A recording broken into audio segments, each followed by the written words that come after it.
ज्या शरद पवारांनी उपमुख्यमंत्री एकनाथ शिंदे यांचा दिल्लीत सत्कार केला, त्याच शिंदे यांना मुख्यमंत्री होण्यास काका पुतण्यांचा विरोध होता, असा दावा संजय राऊत यांनी केला कालच्या पत्रकार परिषदेत. आता काका पुतण्यांनी काय केलं हे माहिती नाही, परंतु मी असं ऐकलंय किंवा हे सगळं जर सांभाळायचं असेल या सगळ्या आमदारांना वगैरे, तर जरा थोडासा ज्येष्ठ म्हणजे प्रमुख मनुष्य त्या ठिकाणी असणं आवश्यक आहे.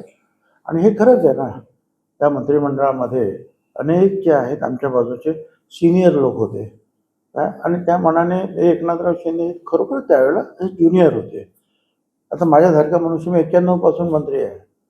अजित पवार पण मला वाटतं 93 पासून असेल राज्यमंत्री आणि मंत्री वगैरे सगळं आहे.